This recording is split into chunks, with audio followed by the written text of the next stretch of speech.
Live from New Delhi, you're watching DD India Live, India's voice to the world. I'm Amritpal Singh. Coming up in the next 30 minutes, Prime Minister Narendra Modi to embark on a 4-day visit to the United Kingdom and Maldives from the 23rd of July. Prime Minister to hold wide-ranging discussions with UK Prime Minister Keir Starmer and will meet Maldivian President Mohamed Muizzu. Voting comes to a close in Japan's upper house election. Counting begins. Exit polls show minority government likely to lose control of the upper house. And Russia says President Putin is ready to discuss peace in Ukraine but wants to achieve goals after Kiev proposes fresh talks with Moscow next week.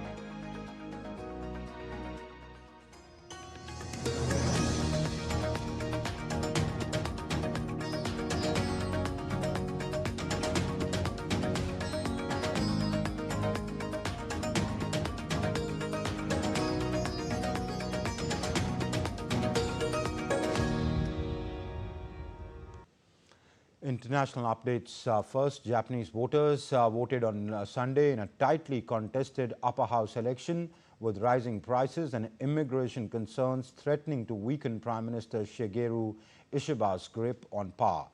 The House of Councillors, as the upper house is known there, is made up of 248 members with 6-year terms. Elections are held every 3 years, with half the seats up for grabs each time.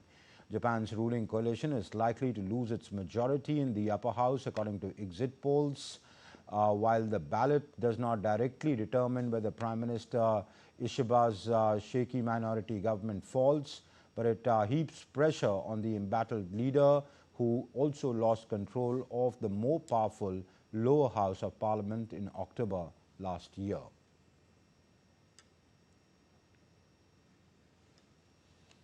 And my colleague Shubhendu Ghosh now joins us for more on that story.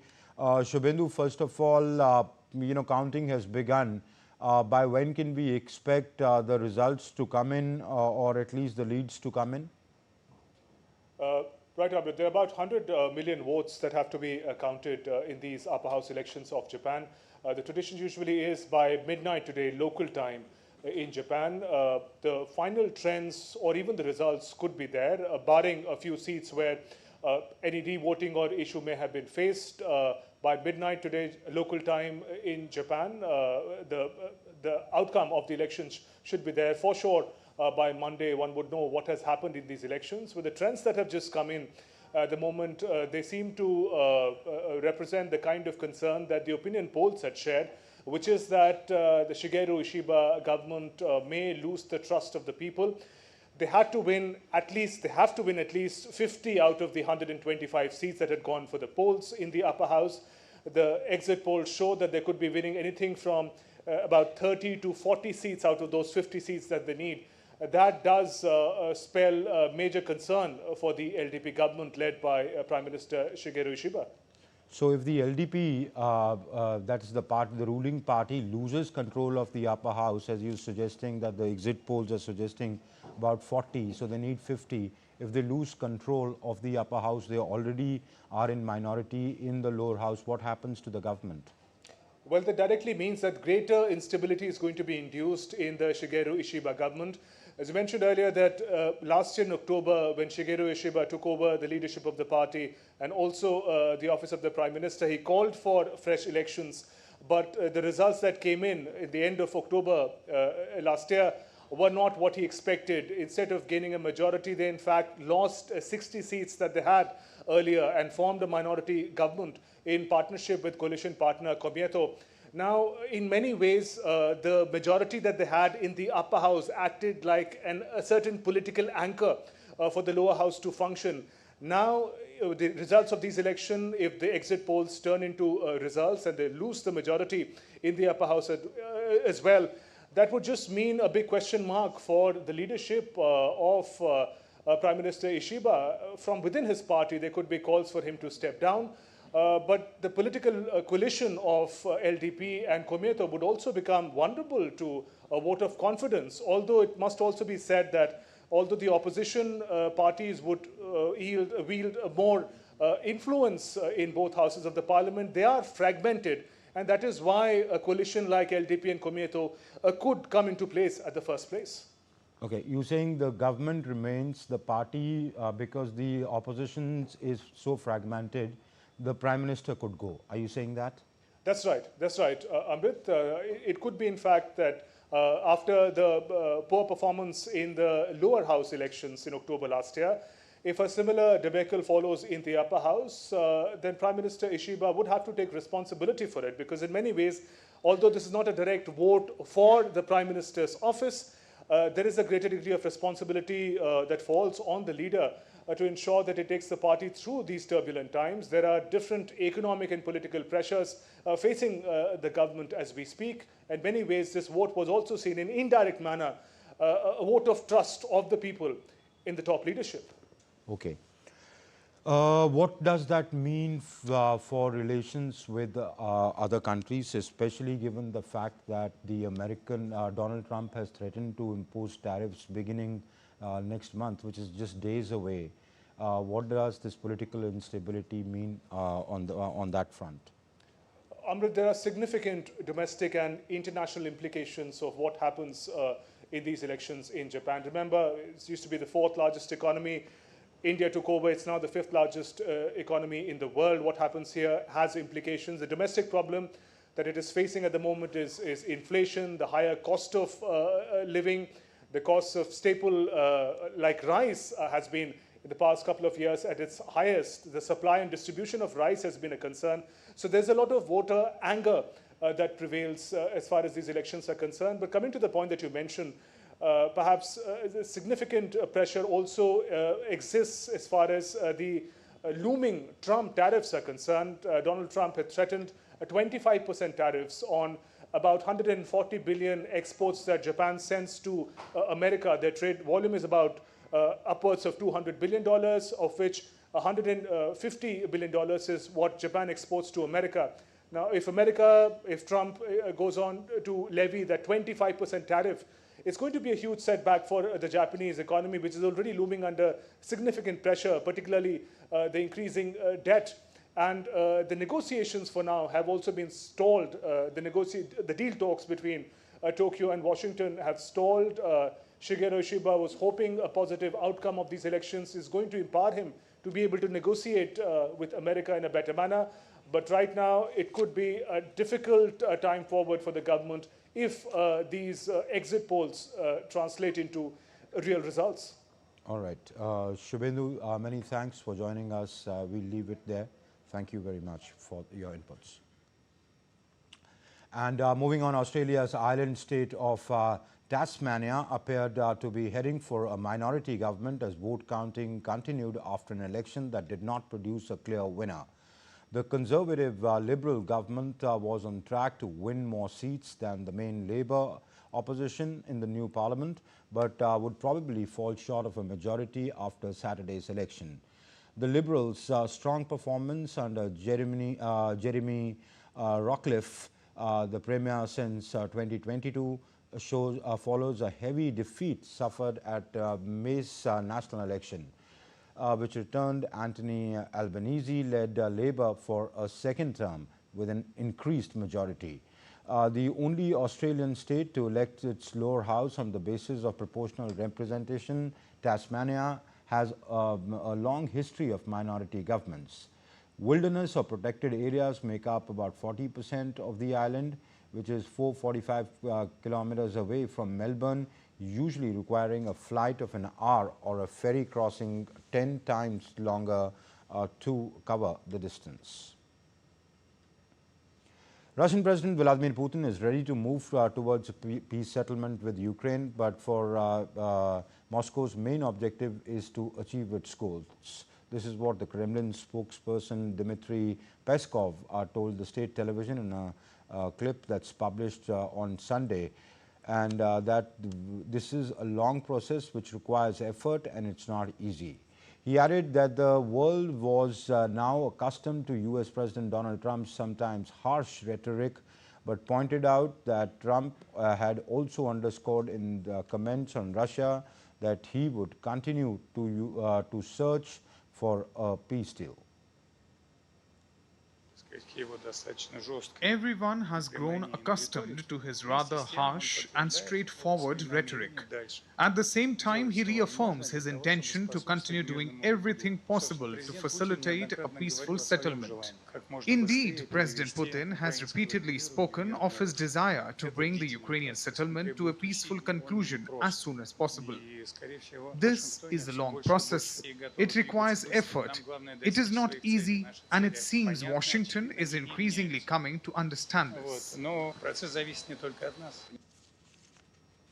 The Kremlin said earlier this month that it was ready to continue talks with Ukraine after US President Donald Trump gave Russia 50 days to strike a peace deal or face sanctions.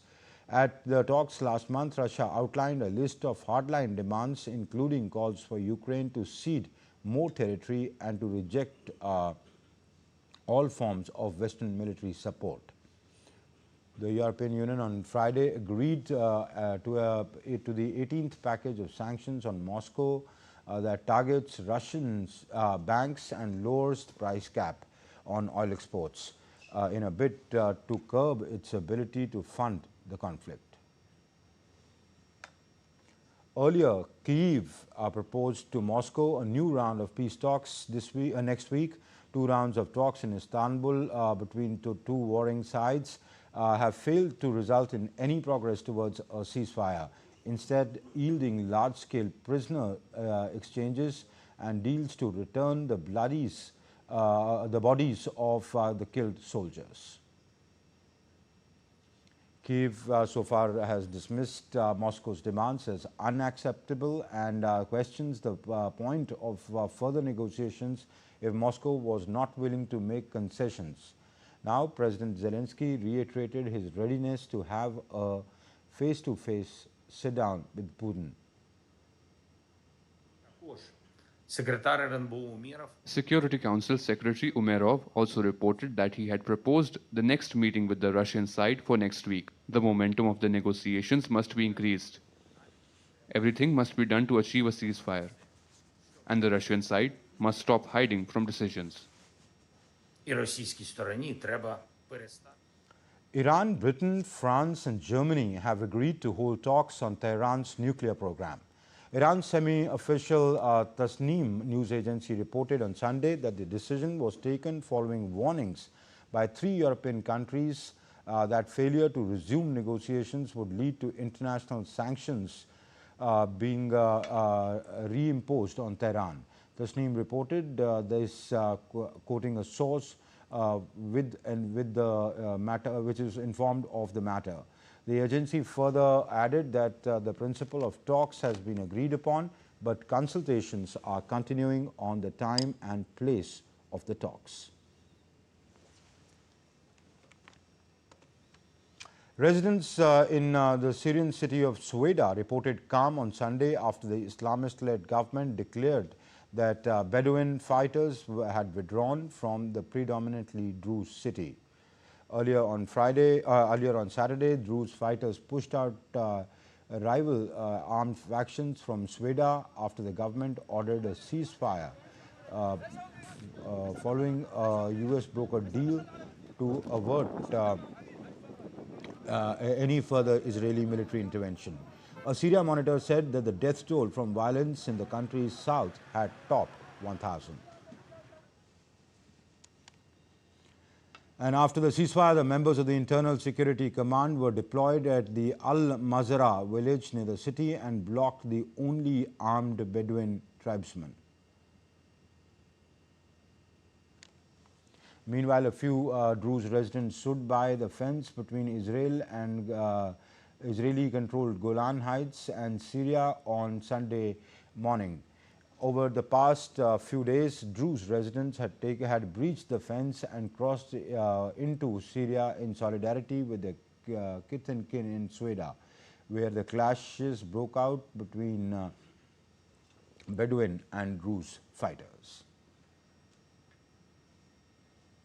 Still to come up on this edition of DD India Live, Typhoon Wifa makes a landfall in China's southern Guangdong province.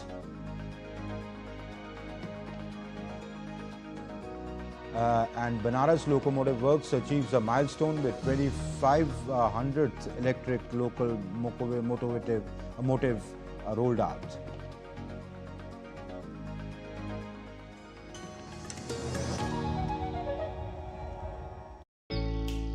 Jharkhand will mesmerize you with majestic nature, rich heritage and colorful culture. Johar. Johar. It fits perfectly. Thank you. Full workout हो गया. Ready?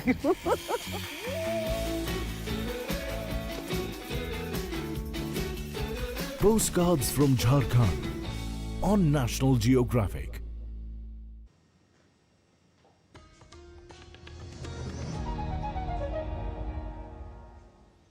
You're watching DD India Live. I'm Amritpal Singh. Rains from Typhoon Wifa pounded Hong Kong on Sunday as the storm skirted southwards before making a landfall on the coast of China's Guangdong province, leaving fallen trees and sending over 200 people to seek refuge at temporary shelters. Hong Kong's weather authorities downgraded the typhoon warning to number 3, strong wind signals. As the storm passed Hong Kong, more than 110 meters of rain fell within 3 hours and maximum wind gusts had exceeded the 167 km/h at some points. Much of the rain concentrated on the northern region neighboring the mainland, the city's observatory said. Wifa moved westward and made a landfall on the coast of Taishan city in Guangdong at around 5:50 p.m. and then weakened to severe tropical storm. Authorities in neighboring Macau, the world's biggest gambling hub, also downgraded the typhoon signal from 8 to 10, a warning on a flooding in its inner harbour area and urging residents to stay safe. Earlier on Saturday, a tourist boat capsized in Vietnam due to the impact of Typhoon Wifa. The incident took place in the Quang Ni province of Halong Bay, which is a popular tourist destination in the north of the country. At least 35 people have died and 4 remain missing. The vessel was carrying 49 people, including several children, when it capsized in the UNESCO World Heritage Site because of the sudden heavy rain. There was no official announcement on the nationality of the tourists as emergency crews kept looking for survivors. Prime Minister Pham Minh Chinh sent his condolences to the families of those deceased and called on the Defence and Public Security Ministries to conduct urgent search and rescue.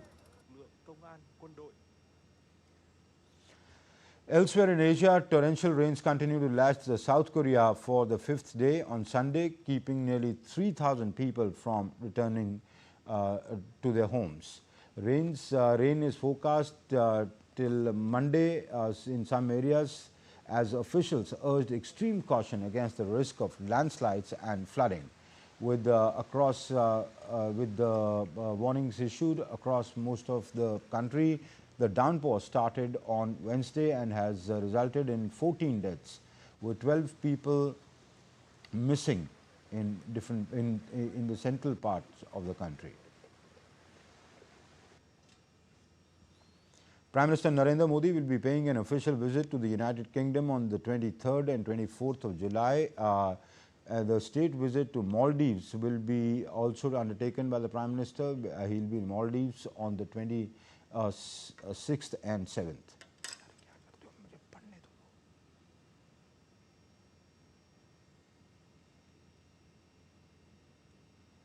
In the first leg of his visit, Prime Minister will visit United Kingdom, where he will hold wide-ranging discussions with the counterpart Keir Starmer on the entire gamut of India-UK bilateral relations. They will also exchange reviews on the issues of global importance. Prime Minister is also expected to call on His Majesty King Charles III During the visit, the two sides will also review the progress of the comprehensive strategic partnership with a focus on trade and economy and technology, and technology and innovation, defense and security, climate, health, people-to-people ties. This will be Prime Minister Modi's fourth visit to the United Kingdom. In the second leg of his visit, the Prime Minister will undertake a state visit to Maldives on the 25th and 26th of July. This will be Prime Minister's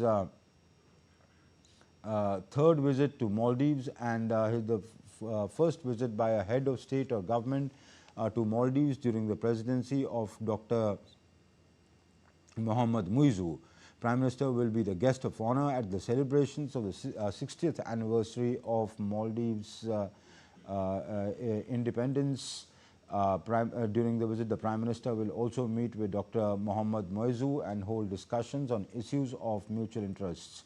The two leaders will also take stock of the progress in the implementation of the India-Maldives joint vision for comprehensive economic and maritime security partnership, adopted during the state visit of the President of Maldives to India in October 2024. The Indian government has called an all-party meeting ahead of the monsoon session of Parliament beginning Monday. During the meeting, the government sought cooperation from the political opposition and the all political parties to ensure smooth functioning of both houses. The monsoon session, which will witness a total of 21 sittings of both houses, will conclude on the 21st of August. Parliamentary Affairs Minister Kiren Rijiju said that the government is open to discussions on all aspects and on important matters like Operation Sindoor. We are very open to discussion on important issues like Operation Sindoor, related to all the incidents right from the attack in the Pahalgam. These are issues of great national importance. Government is not shying away from discussion. The only thing I'm saying is we will discuss under certain rules, certain procedure, with a convention which is there before us. So government will never shy away from discussion unless it is prevented under certain rules or under certain provisions. Congress MP Gaurav Gogoi said that Pahalgam is among the main issues that the party will raise during the monsoon session. The issues that we deem are important in this session are Pahalgam, are the conflict on our borders, especially with countries coming together to form a two-front axis, and also the right of every citizen to vote, and the concerns regarding the special intensive revision in Bihar. External Affairs Minister Dr. S. Shankar on Sunday participated in the Guru Samman and Felicitation Program for new civil services entrants organized by the Sankalp Foundation. While addressing the event, Prime Minister Shankar congratulated new entrants and their families and appreciated the efforts of the Sankalp Foundation in supporting candidates and from various parts of India in their civil services exam. जिन्होंने ये exam जिन्होंने सफलता पाई है, मैं उनको और उनके परिवारों को मैं बधाई देना चाहता हूँ। आज जब मैं बैठ के मैं देख रहा था कि ऑल इंडिया रैंकिंग लिस्ट में कितने लोग जो हैं संकल्प के सपोर्ट से, संकल्प के माध्यम से सफल रहे हैं, मैं आज संकल्प फाउंडेशन को भी मैं बधाई देना चाहता हूँ कि ये आपका योगदान है क्योंकि गुड गवर्नेंस की हम बात करते हैं। गुड गवर्नेंस के अलग अलग पहल होते हैं, इसमें good people to be part of good governance is very important and इसमें आप लोगों का जो योगदान जो है उसकी मैं सराहना करता हूँ, उसकी मैं प्रशंसा करता हूँ। And let's now take a look at other stories that are making news today. The Banaras Locomotive Works, so the BLW, has successfully rolled out its 2500 electric locomotive, making it a major achievement in India's railway manufacturing capabilities. The latest production is VAP 7 class engine equipped with 6,000 horsepower, designated for high speed operations, with a modified gear ratio enabling speeds up to 140 kilometers per hour.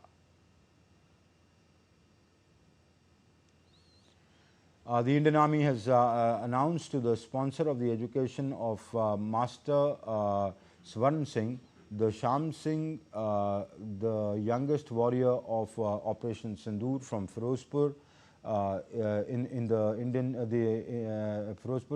state of Punjab. At least 10 years of Swarn Singh playing an inspiring role by providing essential food and supplies day in, day night to soldiers stationed in his family's fields in the border district during critical military operation. The Odisha government has announced Shakti Shri initiative aimed at ensuring the safety and security of girl students in colleges and universities across the state. The program will be rolled out in all 16 universities and 730 government aided government aided colleges under the state's higher education department. That's it then in this edition of DD India Live, but do let us know your thoughts on the news of the day.